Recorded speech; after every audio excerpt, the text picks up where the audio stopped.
Hi, I'm Avi Agarwal, and this is Gavin Scholl, and this is the Avi and Gavin Show. So, 3 nights ago, the Heat beat the Thunder 91 to 85 in a close game with a lot of momentum changes and lead changes.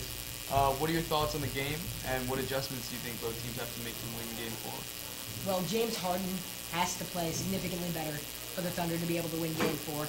In the third quarter, both Kevin Durant got in foul trouble, and Scott Brooks made the questionable decision to take out Russell Westbrook. And then when Harden came in, he's expected to carry the team. He's been receiving a lot of praise recently as one of the more efficient, better shooting guards in the NBA. He has to step up to that mantle, and he really has to play like a number one player when he's out on the floor. And there are going to be times when they need him to carry the team if and when Durant does get in foul trouble. Is the Heat have Shane Battier to guard Durant? The Thunder have no one other than Durant who can consistently match up with LeBron James. As for the Heat, I mean, they've won the last 2 games, so they've been playing great.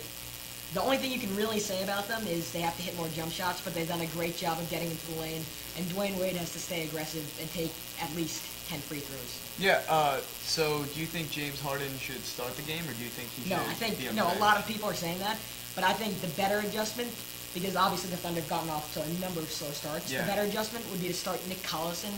He provides energy, rebounding defense, and with Perkins you can't run because you only have, obviously Perkins isn't in the best shape. Not as quick. But but Collison you can run, he gets rebounds, he makes energy plays, and then you bring in Perkins, and on top of that he can guard Bosch, and as long as you're someone who can stay out on Bosch, then you can put more guys in the middle to stop LeBron and do Wade.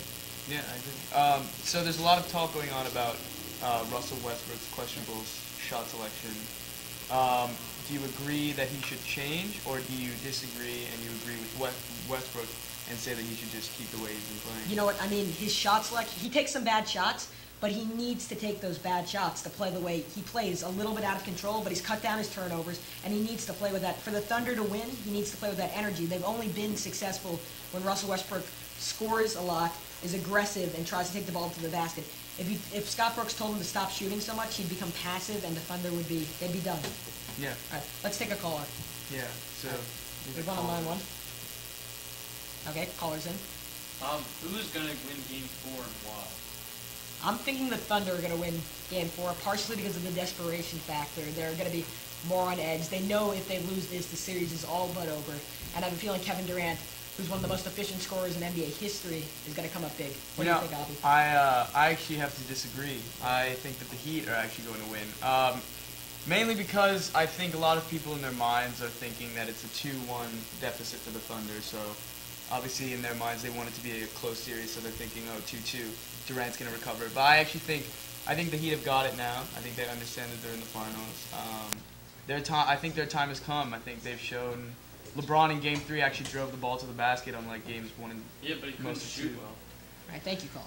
Yeah, I disagree though because the Thunder were dominating Game 3 until that pivotal stretch when Durant went out. Durant's not going to get those 4 or 5 fouls every game. And Harden played like he's never been there before, and that's not James Harden. He's been consistently stepping up throughout the playoffs. Yep. Okay, on to a new topic. Wimbledon's coming up this week. Who do you think the favorites are? Well, I mean, if you look at Wimbledon, it's definitely got to be the top 4 players in the world. You have Djokovic, Nadal, Federer, and Murray. I would say that Federer is definitely looking to have a big summer.